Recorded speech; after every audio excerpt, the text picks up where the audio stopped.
Good morning students. तो हम लोग सर्कुलर मोशन का न्यूमेरिकल प्रैक्टिस भी कर लिए हैं। अब हम लोग एक थोड़ा सा सिमिलर टॉपिक है, सर्कुलर मोशन से ही बहुत ही ज़्यादा एसोसिएटेड टॉपिक है, उसको कहेंगे रेडियस ऑफ कर्वेचर। तो अभी जो हम पढ़ने जा रहे हैं उसको कहेंगे रेडियस ऑफ कर्वेचर। ये होता क्या है और ये निकालेंगे कैसे न्यूमेरिकली, ठीक है। तो सबसे पहले ध्यान दीजिए कि रेडियस ऑफ कर्वेचर होता क्या है। मान लीजिए कोई पार्टिकल है, अपना एक रैंडम तरीके से ऐसे मूव कर रहा है फ्री स्पेस में, ठीक है, इस तरह से मूव कर रहा है। तो फिर ये क्या कहलाएगा? पार्टिकल का ट्रैजेक्टरी, ठीक है। अच्छा, अब आप अगर ध्यान से देखिए इस पूरे ट्रैजेक्टरी को, तो हर जगह ट्रैजेक्टरी का हर एक छोटा टुकड़ा पे गौर से ध्यान दीजिए। मान लीजिए इस छोटे टुकड़े पे हम ध्यान देते हैं, इस टुकड़े का नाम दे देते हैं ए बी। ध्यान दीजिए कि हर छोटा टुकड़ा of this trajectory actually belongs to a particular circle of radius r.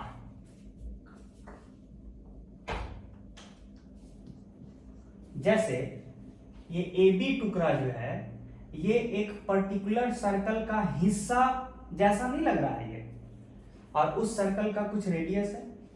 वैसे ही यहां पे ध्यान दीजिए, यहां पे ये छोटा टुकड़ा जो है ट्रेजेक्टरी का, ऐसा लग रहा है कि इस सर्कल का हिस्सा बनना चाह रहा है, इस सर्कल का हिस्सा बनना चाह रहा है। मतलब शॉर्ट में कहा जाए तो ट्रेजेक्टरी का हर छोटा हिस्सा किसी न किसी एक सर्कल का हिस्सा माना जा सकता है, ठीक है।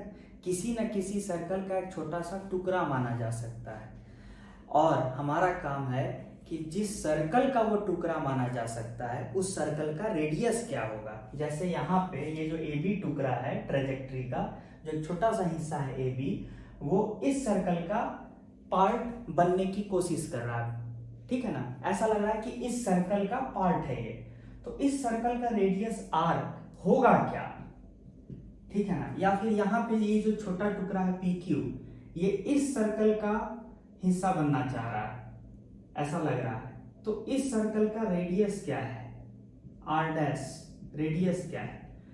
तो हमें इनडायरेक्टली पता करना है रेडियस ऑफ कर्वेचर। तो समझ में आ ही गया कि जो कर्व्ड ट्रैजेक्टरी है उसका एक एक छोटा टुकड़ा किसी न किसी सर्कल का एक हिस्सा प्रतीत हो रहा है, ठीक है। जिस सर्कल का वो हिस्सा प्रतीत हो रहा है उस सर्कल का रेडियस जो होगा उसी को बोलेंगे रेडियस ऑफ कर्वेचर। अगला पॉइंट है कि निकालेंगे कैसे। तो अगर मुझे ट्रैजेक्टरी के बारे में खबर है, मान लीजिए कि इक्वेशन ऑफ ट्रैजेक्टरी हमको पता है, y बराबर एफ ऑफ एक्स। एक पार्टिकल है जो एक्स वाई प्लेन में मूव कर रहा है, एक एग्जांपल लेते हैं ऐसे, ठीक है। तो उसका इक्वेशन ऑफ ट्रैजेक्टरी कि प्लेन में अगर पार्टिकल मूव कर रहा है तो उसका हर जगह एक्स और वाई कोऑर्डिनेट किसी न किसी रिलेशन से तो जुड़े होंगे, उसी रिलेशन को इक्वेशन ऑफ ट्रैजेक्टरी कहते हैं। तो मान लीजिए हमको इक्वेशन ऑफ ट्रैजेक्टरी पता है कि कौन से रास्ते से होके पार्टिकल मूव कर रहा है, ये पता है। उसके आधार पे, उसके दम पे हम कैसे हर जगह का रेडियस ऑफ कर्वेचर पता कर सकते हैं, असली मुद्दा यही है। तो चलिए शुरू किया जाए, कोशिश किया जाए।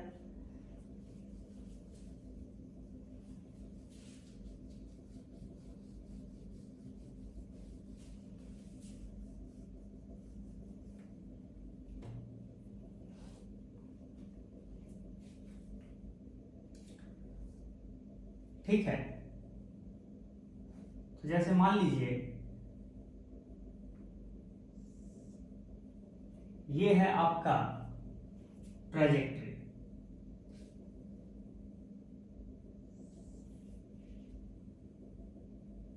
ठीक है।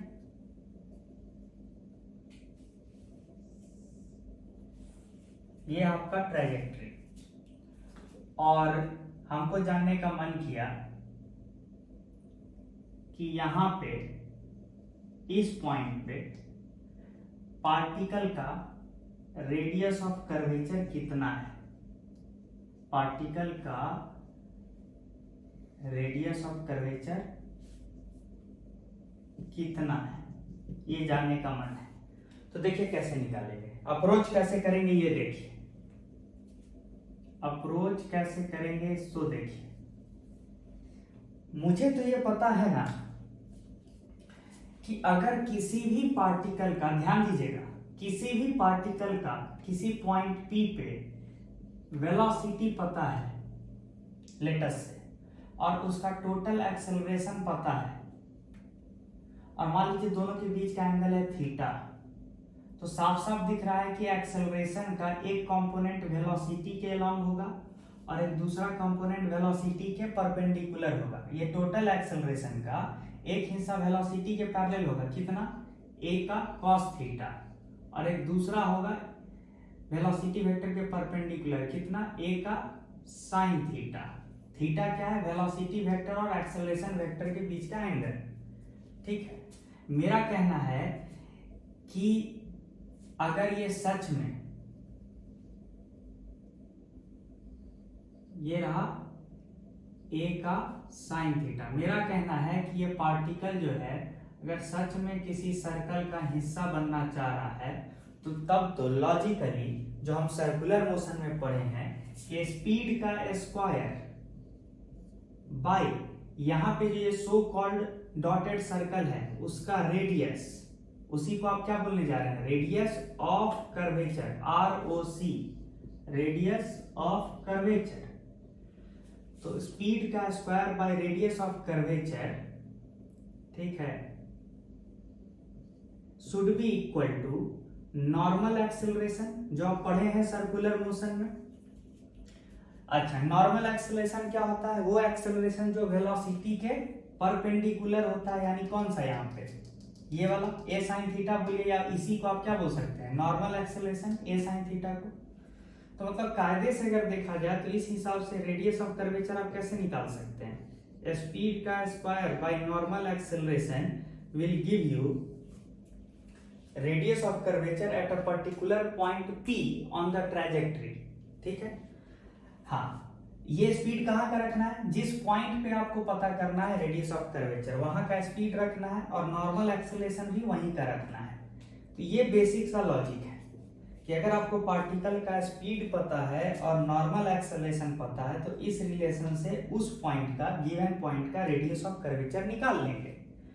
अच्छा, लेकिन मुझे मन है कि मैं स्पीड और नॉर्मल एक्सेलरेशन के सहारे के बिना इक्वेशन ऑफ ट्रैजेक्टरी की मदद से, मान लीजिए ये है इक्वेशन ऑफ ट्रैजेक्टरी, कुछ है, इस पाथ का फंक्शन है ये, तो इसी को आप क्या बोलिएगा, इक्वेशन ऑफ ट्रैजेक्टरी। तो मेरा इच्छा है कि ठीक है, रेडियस ऑफ कर्वेचर इस फॉर्मूले से हम निकाल लेंगे, मेरा इच्छा है कि सिर्फ इक्वेशन ऑफ ट्रैजेक्टरी की मदद से हर जगह, हर टुकड़े पे, ट्रैजेक्टरी के हर टुकड़े पे रेडियस ऑफ कर्वेचर क्या होगा ये हम कैसे जाने, only with the help of equation of trajectory. क्या कोई विधि है, क्या कोई तरीका है, तो आइए उसी पे चर्चा करते हैं। ये चीज बिल्कुल याद रखिएगा, दिमाग में इम्प्रिंट कर लीजिएगा, ये बहुत काम का फॉर्मूला है, ये इम्प्रिंट कर लीजिएगा, ठीक है, इसको याद रखिएगा, इसका यूज करेंगे अभी।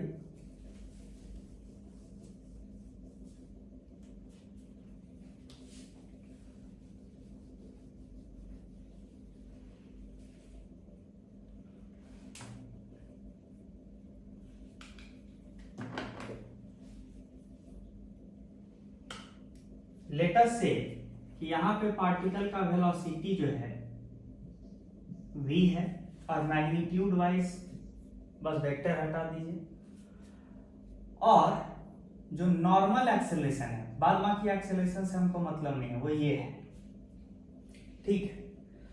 तो आप तो ये बोले कि रेडियस ऑफ कर्वेचर बराबर स्पीड का स्क्वायर बाय नॉर्मल एक्सेलरेशन, लेकिन आप एक और चीज पढ़े हुए हैं कि अगर ये वेलोसिटी वेक्टर है, ठीक है, और अगर ये थोड़ी देर बाद अपना डायरेक्शन नॉर्मल एक्सेलरेशन क्या करता है, वेलोसिटी वेक्टर के डायरेक्शन को बस चेंज करता है। तो मान लीजिए ये वेलोसिटी वेक्टर है, तो नॉर्मल एक्सेलरेशन की वजह से जो वेलोसिटी वेक्टर में चेंज होगा वो इधर होगा चेंज 90 डिग्री पे, वेलोसिटी वेक्टर के 90 डिग्री में ही ना चेंज होगा।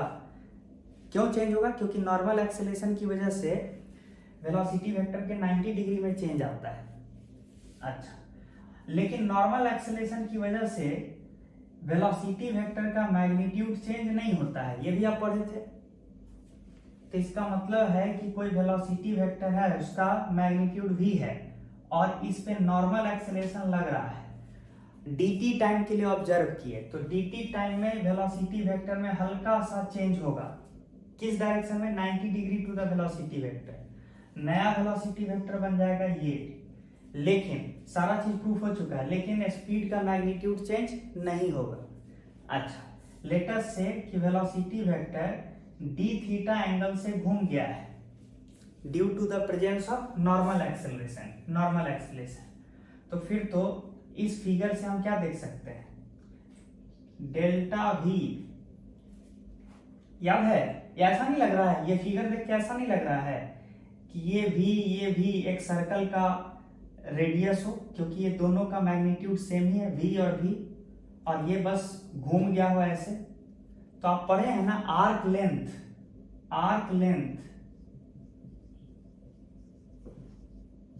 बाय रेडियस बराबर एंगल कितना है, डी थीटा। आर्क लेंथ का काम कौन करेगा, यहां पे इस फिगर में ज्योमेट्रिकली ये डेल्टा v, याद है ना सर्कल मेथड, सर्कल का ये अगर रेडियस r होता था, ये आर्क लेंथ होता था और ये थीटा होता था, तो L/r थीटा देता था। उसी लॉजिक से यहाँ पे ऐसा लग रहा है कि मानो रेडियस का काम ये स्पीड कर रहा है जो चेंज नहीं हो रहा है, और ये जो डेल्टा v है ये आर्क लेंथ का काम कर रहा है।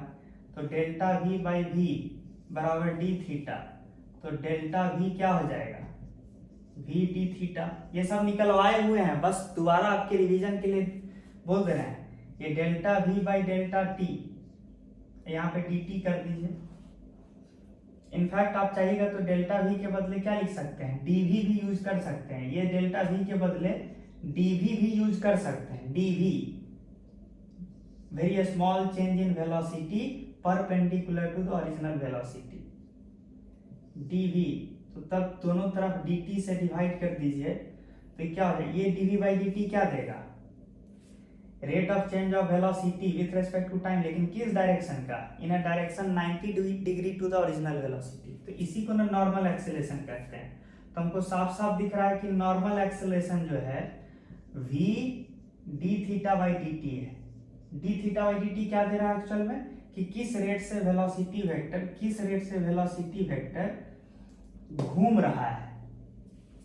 यहां पे भी ध्यान दीजिए, वेलोसिटी वेक्टर जो है पहले ऐसे रहा होगा, फिर ऐसे, पहले ऐसे था, फिर ऐसे, मतलब साफ दिख रहा है कि वेलोसिटी वेक्टर घूम रहा है। तो वेलोसिटी वेक्टर घूम रहा है, जिस रेट से घूम रहा है ना उसी को D theta by D T यहाँ पे कहें। ये फॉर्मूला यहाँ पे लगाइए, यहाँ पे। तो रेडियस ऑफ कर्वेचर बराबर स्पीड का square by v d theta by D T, कितना है, v by D theta by D T. ये आया, ये याद रखिए। फिर हम राइट हैंड साइड में जो लिखे हैं उसको मिटाएंगे, फिर आगे बढ़ेंगे।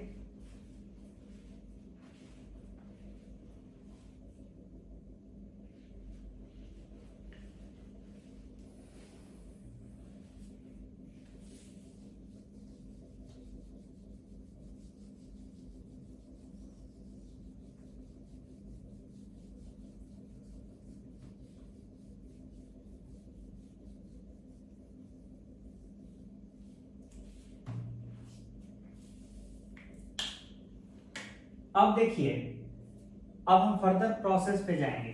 अभी तक तो क्लियर है, radius of curvature speed by D theta by D T है। D theta by D T actual में है क्या, किस रेट से वेलोसिटी वेक्टर अपना डायरेक्शन बदल रहा है, ठीक है। अब थोड़ा आगे बढ़ें। अब ध्यान दीजिए, ये जो वेलोसिटी वेक्टर है उसको थोड़ा सा पीछे एक्सटेंड कीजिए, पीछे, ठीक है। और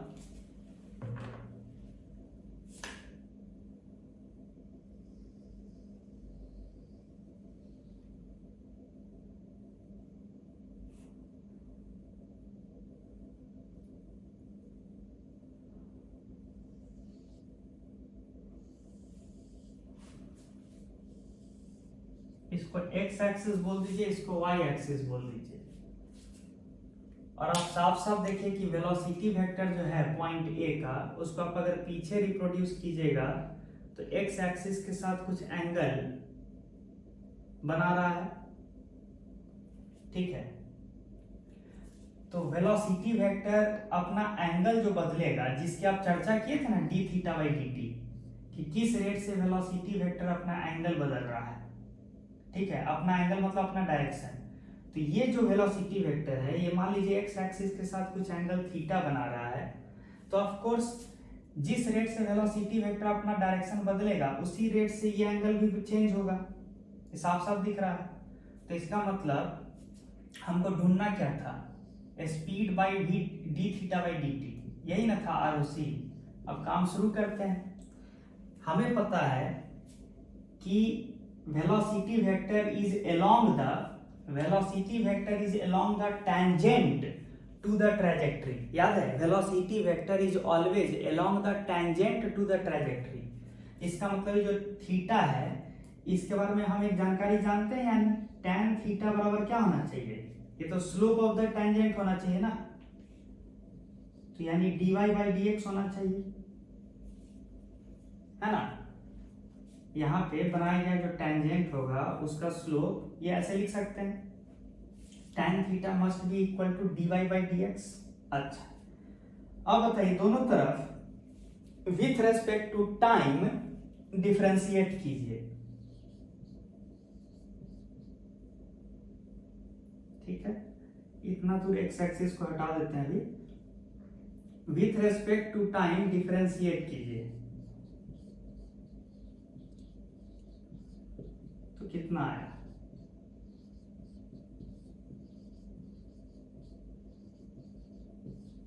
ठीक है। अब चेन रूल, हम इस चीज को ऐसे लिख सकते हैं, d बाई पहले dt के बदले d theta of tan theta into d theta by dt। ऊपर वाला एक्सप्रेशन और नीचे वाला एक्सप्रेशन बिल्कुल सेम है, ध्यान दीजिए, क्योंकि d थीटा का रोल नलीफाई हो जाएगा। अच्छा, इसको क्या लिख सकते हैं, d by D X of dy by D X into D X by D T लिख सकते हैं। अच्छा, tan थीटा का differentiation with respect to theta क्या होता है, sec square theta into D theta by D T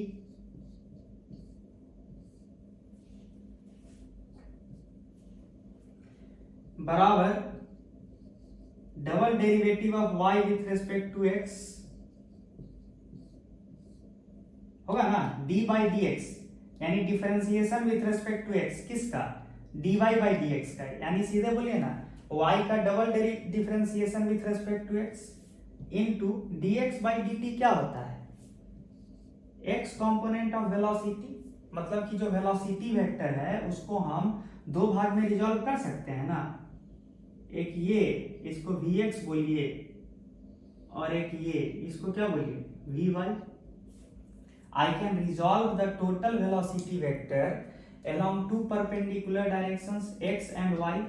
ये क्या देगा कि किस रेट से पार्टिकल अपना x कोऑर्डिनेट चेंज कर रहा है और किस रेट से पार्टिकल अपना y कोऑर्डिनेट चेंज कर रहा है, ठीक है। तो ये vx है। अच्छा, ये थीटा है तो ऑफ कोर्स ये भी थीटा होगा। अच्छा, अब थोड़ा आगे बढ़ा जाए। अब ध्यान दीजिए, D theta by D T आपको चाहिए था, तो तो D theta by D T आपको चाहिए था। यहां से क्या होगा, D theta by D T, बाद बाकी को उधर फेंक दीजिए। तो double derivative of Y with respect to X into V X by sec square theta, ये D theta by D T है यहां से, है कि नहीं? तो यहां तक देखिए पहले ध्यान से।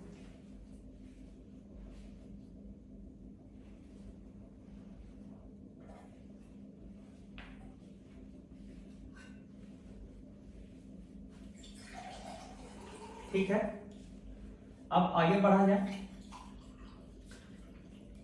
ये देखिए ये ROC है, इसका मतलब ROC बराबर V by D theta by D t के बदले ये सब रखिए, तो d2y by D x square यानी double derivative of y with respect to x, vx by sec square theta कीजिएगा तो ऊपर चला जाएगा सेक स्क्वायर थीटा। ठीक है, अब इस रिलेशन को तो हम आराम से मिटा सकते हैं, ठीक है ना।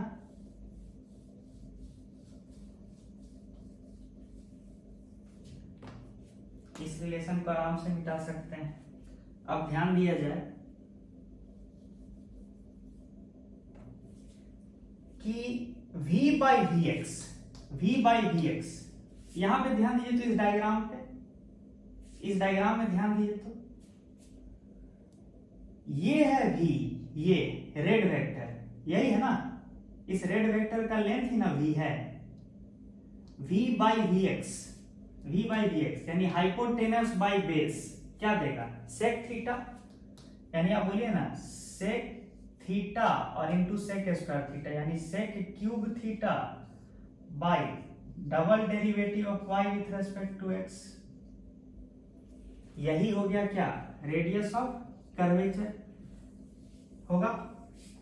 अच्छा, लेकिन मुझे पता है कि tan थीटा जो है dy बाई डी एक्स है, यानी सेक स्क्वायर थीटा क्या होगा, 1 प्लस tan स्क्वायर थीटा यानी 1 plus dy by D X का होल स्क्वायर, यानी सेक थीटा क्या होगा, अंडर रूट ऑफ, या फिर इसको आप ऐसे भी लिख सकते हैं,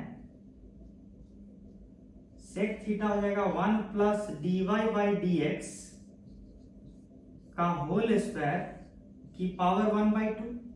ये सेक थीटा का वैल्यू यहां रख देते हैं तो हमारा फाइनल रिजल्ट आ जाएगा कि this implies that radius of curvature बराबर 1 plus dy by D X का होल स्क्वायर की पावर 1/2 है, लेकिन यहाँ पे क्यूब चाहिए, सेक की पावर 3 चाहिए ना, तो 3 चाहिए तो यहाँ क्या हो जाएगा 3/2 divided by double derivative of y with respect to x। यही चीज आप ढूंढ रहे थे तब से, how to find radius of curvature of a particle at a particular point on its trajectory only in terms of equation of trajectory, speed का square by normal acceleration करके नहीं, सिर्फ इक्वेशन ऑफ ट्रेजेक्ट्री हमको पता है कि किस रास्ते पे जा रहा है, उसी का सहारा लेके हम रेडियस ऑफ कर्वेचर निकालना चाहते थे। तो देखिए आ गया ना, y as a function of x अगर आप जानिएगा यानी इक्वेशन ऑफ ट्रेजेक्ट्री जानिएगा तो आप रेडियस ऑफ कर्वेचर हर जगह का निकाल सकते हैं। ये फॉर्मूला बहुत काम का है, याद रखिए। तो इसलिए हम समराइज कर दें,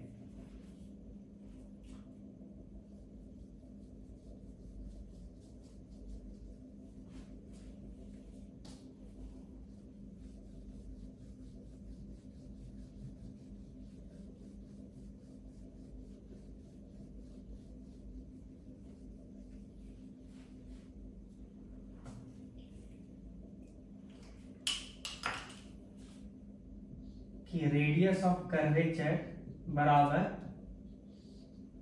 1 प्लस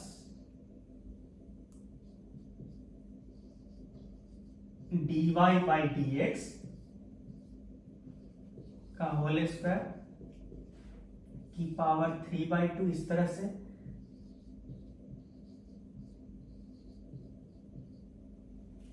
देखिए कायदे से क्या होगा, आप अगर देखिए न्यूमरेटर को देखिए, पूरा न्यूमरेटर तो ऑलवेज कैसा क्वांटिटी आने वाला है, न्यूमरेटर पॉजिटिव, ये साफ दिख रहा है। न्यूमरेटर जो है ये पॉजिटिव क्वांटिटी है कि नहीं। लेकिन ये जो डिनोमिनेटर है डबल डेरिवेटिव, ये पॉजिटिव भी हो सकता है और नेगेटिव भी। और double derivative of y with respect to x क्या देता है कि graph of y versus x जो होगा, यानी इक्वेशन ऑफ ट्रेजेक्ट्री जो होगा, ओपनिंग डाउनवर्ड होगा कि ओपनिंग अपवर्ड होगा।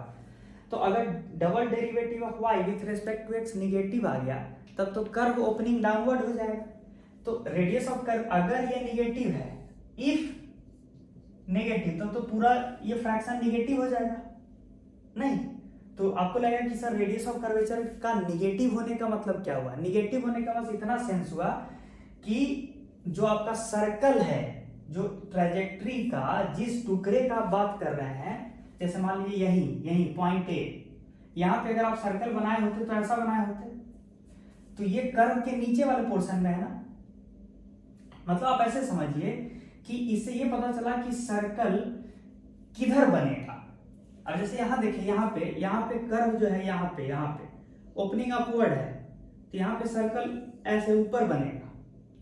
तो मतलब double derivative of y with respect to x अगर निगेटिव है, जैसे यहाँ पे ओपनिंग डाउनवर्ड है ना कर्व, यहाँ पे भी ओपनिंग डाउनवर्ड है, तो यहाँ पे भी जो सर्कल बनाइएगा, यहाँ पे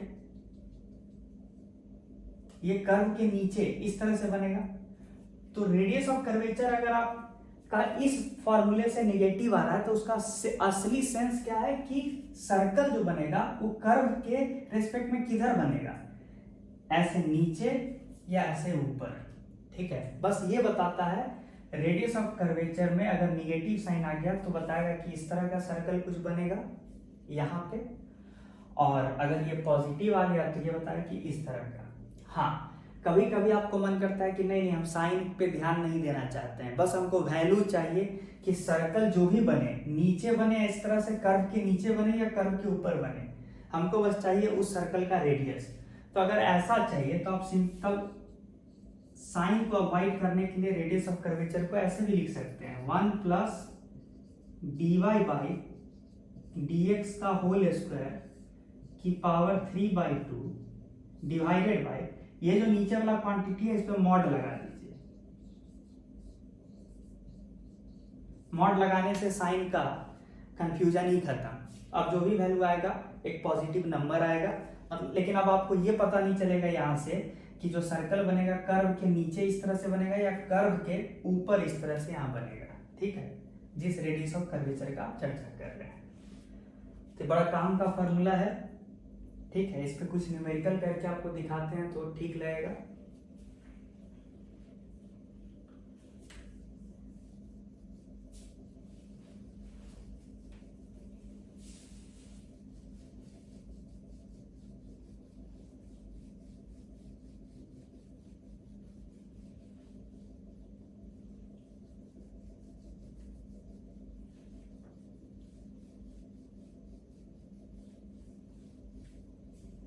ठीक है, थोड़ा पानी पिया जाए।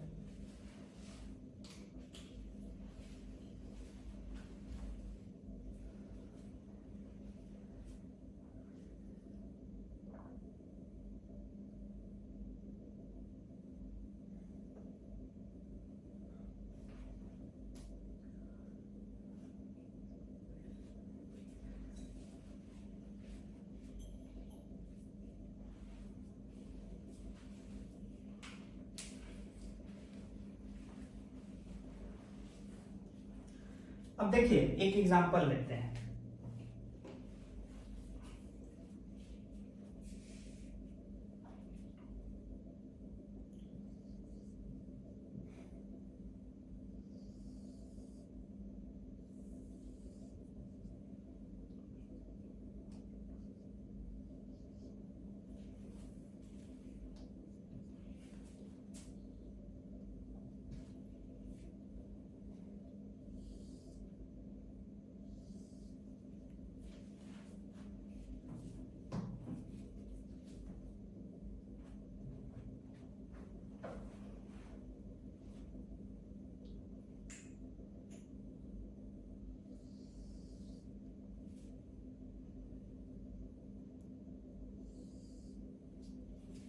मान लीजिए कि ये एक पैराबोला है, इस पैराबोला का इक्वेशन हम आपको दे दें y बराबर 4x², ये इक्वेशन ऑफ पैराबोला है, और एक पार्टिकल इसी पैराबोला पे इस तरह से मूव करता हुआ ऐसे जा रहा है, ऐसे जा रहा है, तो ऑफ कोर्स कभी ना कभी वो यहाँ ओरिजिन पे भी आएगा वो पार्टिकल।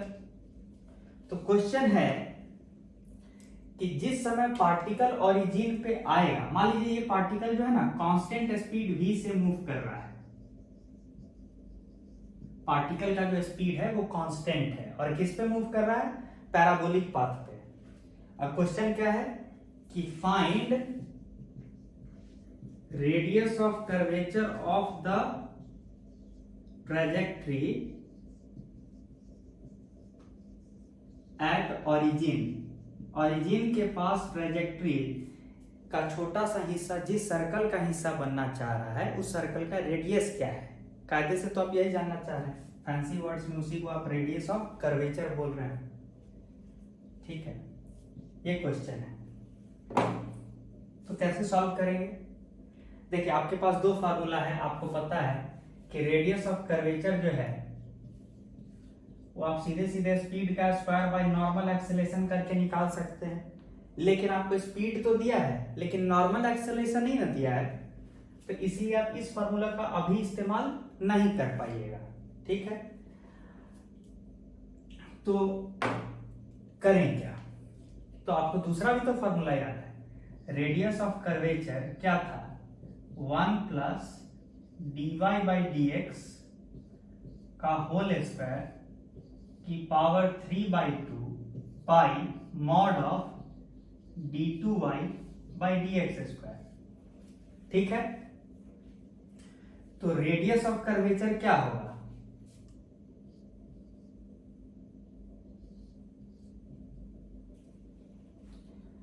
रेडियस ऑफ कर्वेचर होगा क्या, देखिए dy/dx कीजिए, dy/dx, तो यहां से पता चला dy/dx जो है ये 8x है, तो यहां रख दीजिए 8x, तो 1 प्लस 8x का होल स्क्वायर यानी 64x² की power 3/2 divided bye double derivative, एक बार और इसको डिफरेंशिएट कीजिए,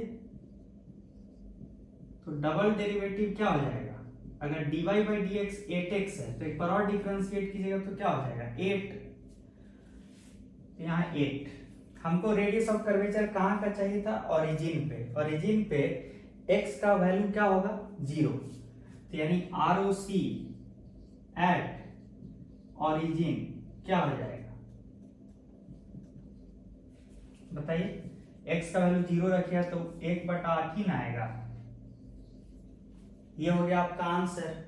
अच्छा, मजेदार बात यह है कि आप इस आंसर का सहारा लेके रेडियस ऑफ कर्वेचर आपको पता चल गया है, ठीक है, और आपको स्पीड दिया था वो v, लेटर से v का हम वैल्यू भी दे दें 4 मीटर पर सेकेंड, एक एग्जांपल के तौर पे, या फिर v भी रखिएगा तो कोई दिक्कत नहीं।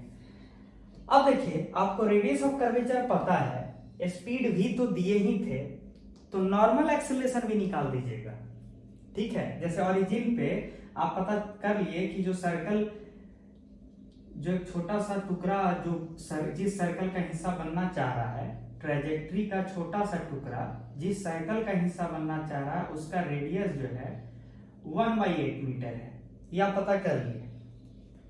अब आपको जानने का मन है कि पार्टिकल जब इस पॉइंट से होकर गुजरेगा तो पार्टिकल का नॉर्मल एक्सेलरेशन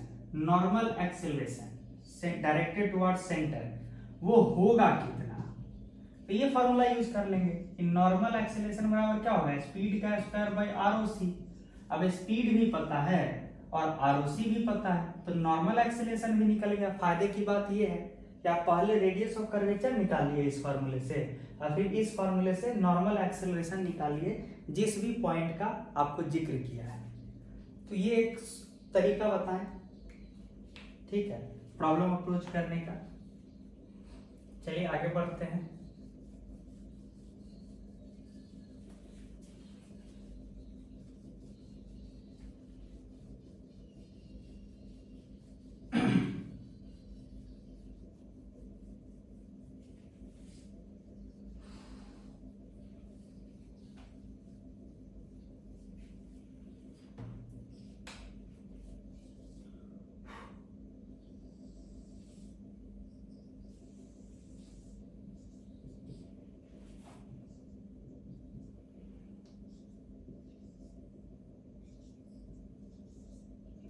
मान लीजिए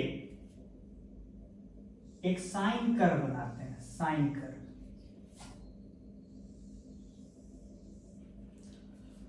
और एक पार्टिकल इसी साइन कर्व पे मूव कर रहा है।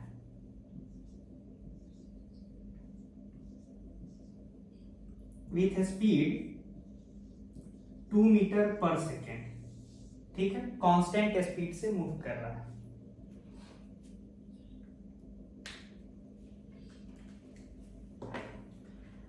और मुझे जानने का मन है कि जब पार्टिकल यहां से गुजर रहा होगा पॉइंट P से, तो वहां पे पार्टिकल का रेडियस ऑफ कर्वेचर क्या है, और इक्वेशन ऑफ ट्रेजेक्ट्री हम दे रहे हैं y बराबर साइन x। ये कर्व है, ये इक्वेशन ऑफ ट्रेजेक्ट्री है। आपसे पूछा है कि जब पार्टिकल पॉइंट P से गुजरेगा उस समय रेडियस ऑफ कर्वेचर क्या है और उस समय नॉर्मल एक्सेलरेशन क्या है, ठीक है। तो वही प्रोसेस कैसे सॉल्व किया जाएगा,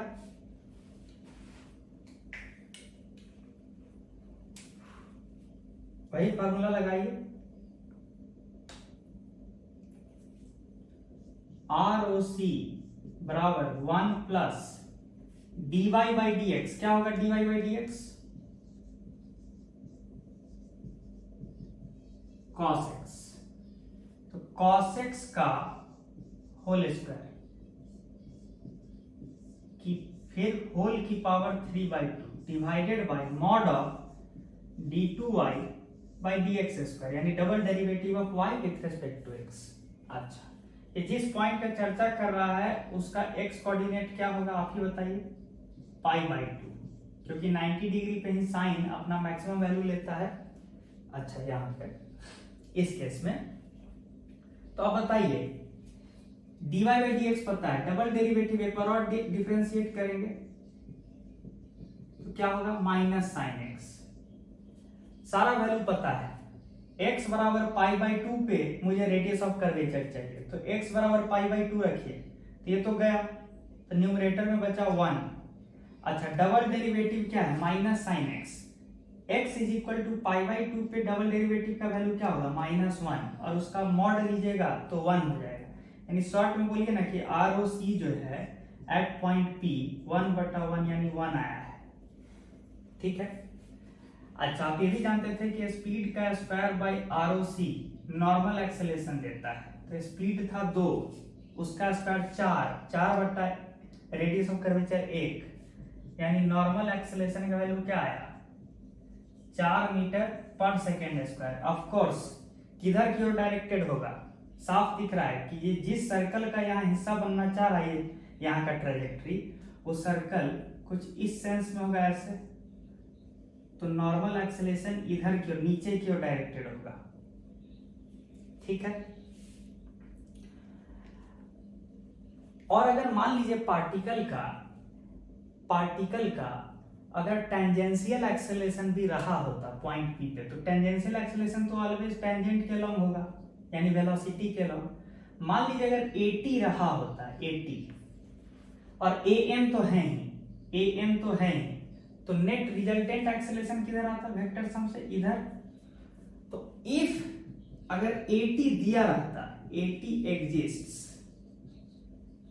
ठीक है, और मान लीजिए and is equal to 1 metre per second square, तब अगर टोटल एक्सेलरेशन की बात किया जाता टोटल, तो उसका मैग्नीट्यूड कितना होता, 80 का स्क्वायर प्लस नॉर्मल एक्सेलरेशन का स्क्वायर। नॉर्मल एक्सेलरेशन आया 4 और 80 का आप मान लिए वैल्यू 1, तो उस केस में कितना आता, √17 मीटर पर सेकेंड स्क्वायर, ठीक है।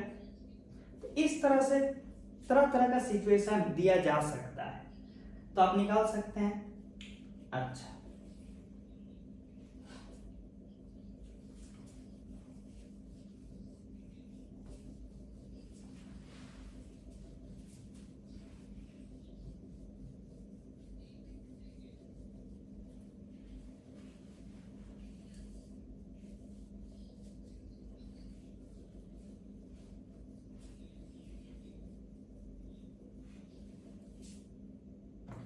कभी कभी रेडियस ऑफ कर्वेचर पे अलग तरह का क्वेश्चन पूछ लेगा, जैसे मान लीजिए ऐसे पोजीशन वेक्टर दे देगा as a function of time, T I cap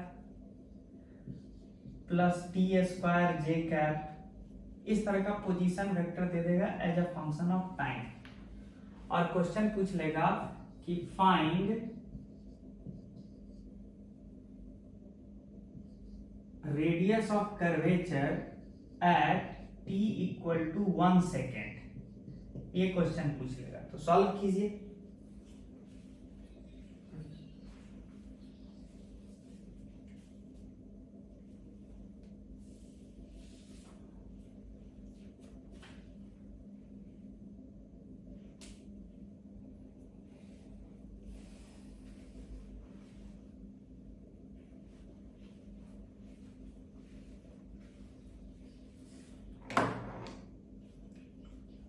चलिए सॉल्व किया जाए। यहां पे देखिए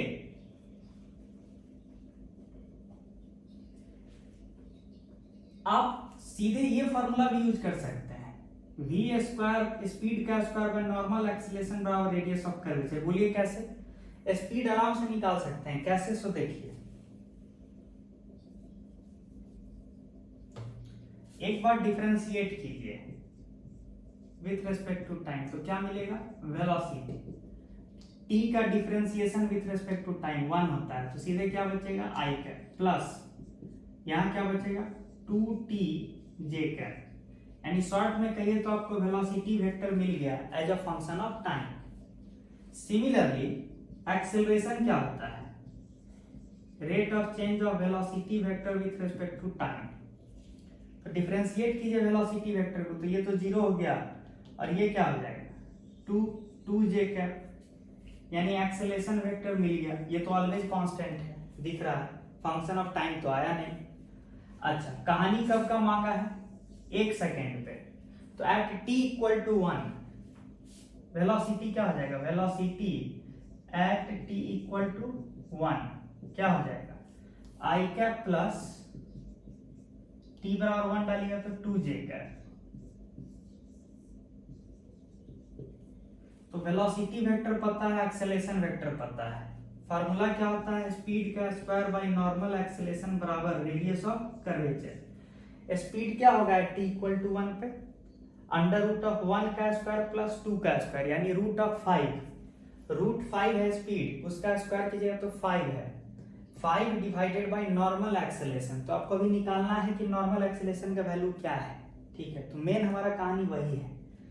ठीक है, तो हम पहले साइड में लिख दें कि वेलोसिटी वेक्टर आपका आया था i cap plus 2 j cap, कब? t इक्वल टू 1 सेकेंड पे, और एक्सेलरेशन आया था 2 j कैप, ये तो ऑलवेज कांस्टेंट था। ये दो चीज लिख लिए। और अब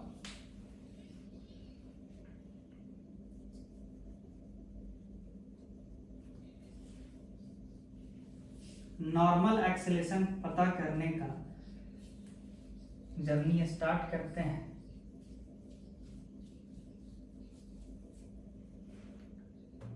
नॉर्मल एक्सेलरेशन होता क्या है? ध्यान दीजिए, कोई भी ट्रेजेक्ट्री है, मान लीजिए ये वेलोसिटी वेक्टर है, ये एक्सेलरेशन है, तो एक्सेलरेशन को हम दो कंपोनेंट में रिजॉल्व कर सकते हैं।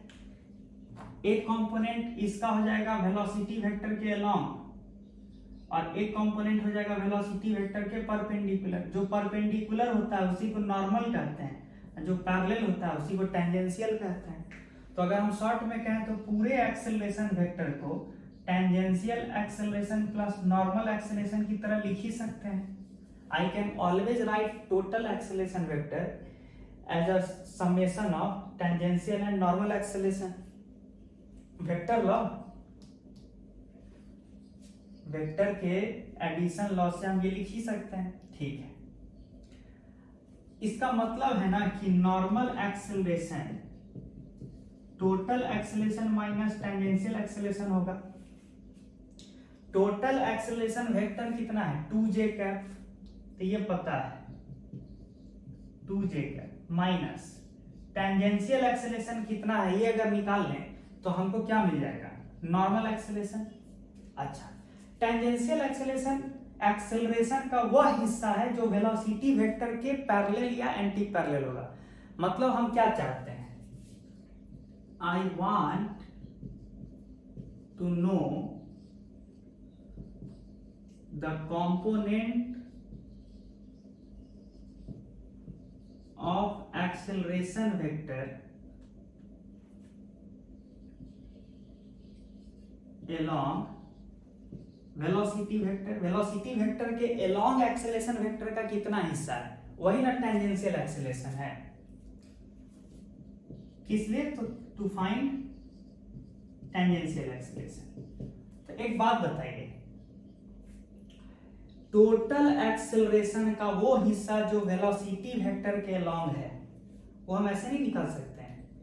एक्सेलरेशन वेक्टर का dot product with unit vector of velocity, dot product of total acceleration with unit vector of velocity क्या देता है, गिव्स, वेक्टर में जाइए, वहां पर आए हुए हैं कि किसी भी वेक्टर ए का कंपोनेंट निकालना हो किसी दूसरे वेक्टर v के along, तो हम क्या करते हैं, जिस वेक्टर का कंपोनेंट निकालना है उसका डॉट प्रोडक्ट लेते हैं यूनिट वेक्टर के साथ। कौन से यूनिट वेक्टर के साथ, जिस डायरेक्शन में हमको वेक्टर ए का कंपोनेंट चाहिए। ठीक है, क्या देगा, gives component of vector A along vector v। तो तब तो टेंजेंशियल एक्सेलरेशन को अगर वेक्टर फॉर्म में लिखना है, वेक्टर फॉर्म में, तो ये हो गया टेंजेंशियल एक्सेलरेशन का मैग्नीट्यूड, क्योंकि ये देखें ना स्केलर है ना, दो वेक्टर्स का डॉट प्रोडक्ट स्केलर होता है, तो ये तो हो गया मैग्नीट्यूड ऑफ टेंजेंशियल एक्सेलरेशन। और इसको डायरेक्शन में कन्वर्ट करने के लिए बताइए, तो टेंजेंशियल एक्सेलरेशन किधर आएगा, v कैप के along आएगा।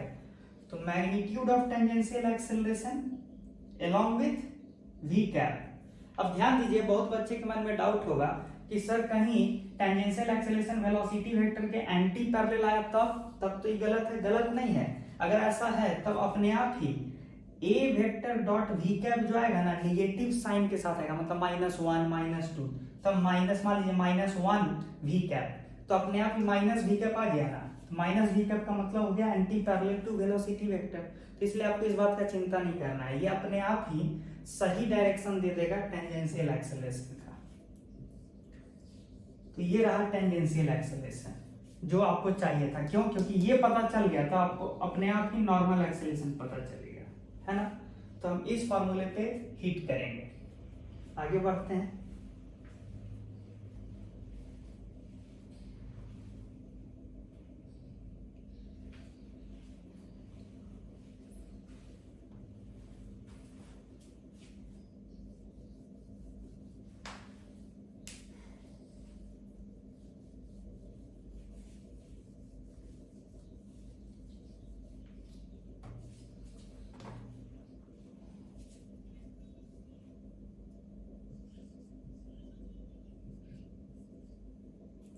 क्या था, ए डॉट वी कैप और साथ में वी कैप। अब बताइए टोटल एक्सेलरेशन यहां रहा 2j cap dot unit vector of velocity, तो कितना आ जाएगा, आई कैप प्लस 2j कैप। ये तो पूरा वेलोसिटी वेक्टर हुआ, इसको डिवाइड कर देंगे मैग्नीट्यूड ऑफ वेलोसिटी वेक्टर से, तो ये बन जाएगा वी कैप। अच्छा, ये तो हो गया पहला हिस्सा ये, और इसके साथ वी कैप बैठाना है, तो वी कैप कितना है, अभी निकाले थे, ये हुआ। इसको थोड़ा निकालिए, क्या है, 2j cap dot I cap, तो 0 आएगा, 2j cap dot 2j cap 4 आएगा, डिवाइडेड बाई ये क्या आएगा, √5 इंटू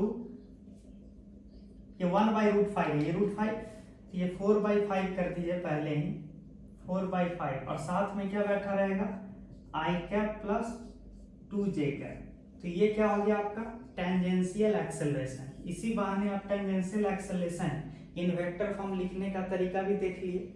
अब यहाँ पे आते हैं, मुद्दे पे आते हैं कि नॉर्मल एक्सेलरेशन कितना आएगा, 2j कैप माइनस 4/5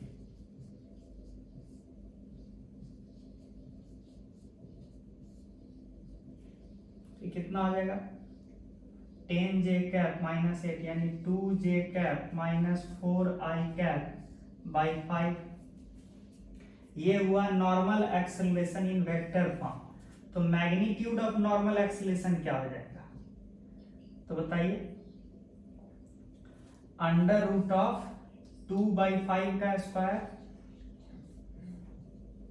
प्लस 4/5 का स्क्वायर यानी कितना 1/5 और रूट ऑफ 20 क्या हो जाएगा 2√5। यानी शॉर्ट में बोलिए ना कि नॉर्मल एक्सेलरेशन का मैग्नीट्यूड कितना आया 2/√5। ठीक है। अच्छा, और ROC क्या था स्पीड का स्क्वायर। तो स्पीड कितना हो जाएगा अंडर रूट ऑफ 2 का स्क्वायर प्लस 1 का स्क्वायर रूट ऑफ 5। ये स्पीड था, स्पीड का स्क्वायर तो 5 बाई नॉर्मल एक्सेलरेशन 2/√5 यानी आंसर कितना आया 5√5/2। ये हो गया रेडियस ऑफ कर्वेचर। कब का at t equal to 1 second, है ना। तो ये है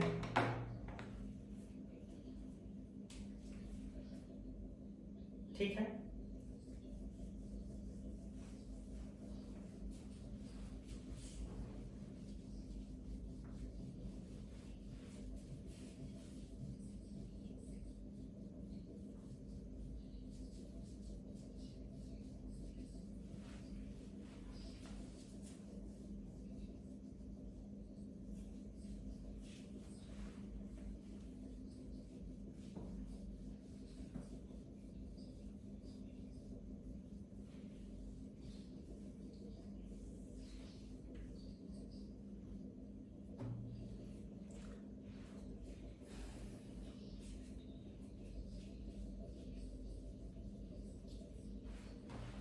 एक चीज ध्यान रखिएगा कि चूंकि हम आपको रेडियस वेक्टर या पोजीशन वेक्टर जो दिए थे वो T I cap plus T square J cap दिए थे, तो आप इक्वेशन ऑफ ट्रेजेक्ट्री भी लिख सकते हैं। कैसे? सो ध्यान दीजिए भैया, यहां से साफ साफ दिख रहा है कि पार्टिकल का जो एक्स कोऑर्डिनेट वो टी के बराबर है और जो वाई कोऑर्डिनेट है वो टी स्क्वायर के बराबर है। तो y बराबर अब t का स्क्वायर, t तो x के बराबर है यानी y बराबर x स्क्वायर आ गया। यानी इक्वेशन ऑफ ट्रेजेक्ट्री क्या है, एक पैराबोला है।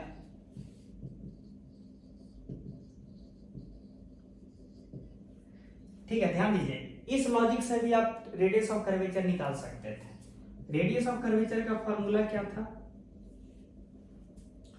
1 प्लस dy/dx का होल स्क्वायर की power 3/2 by mod of double derivative of y with respect to x।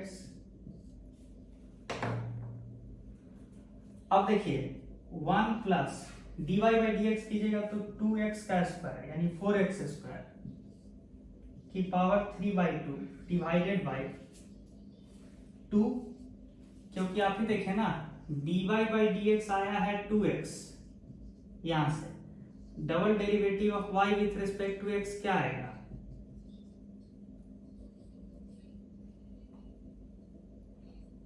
2।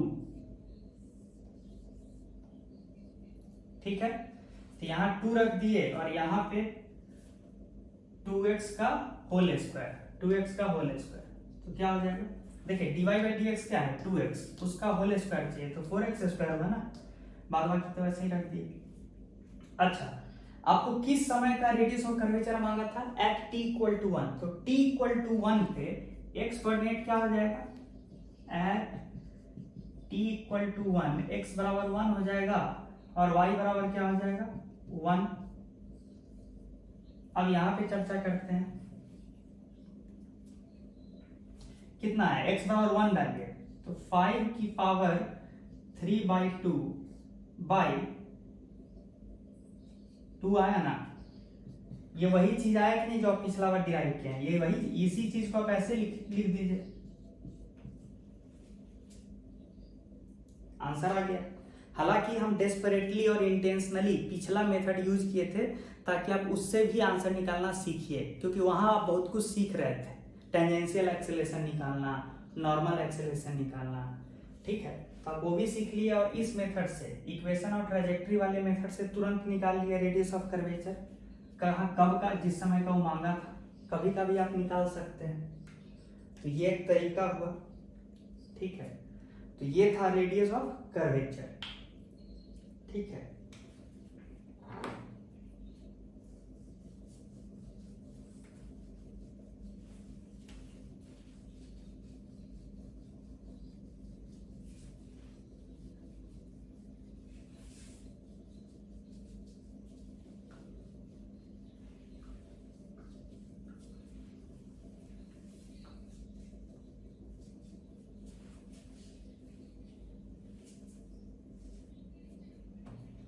अब आगे बढ़ते हैं।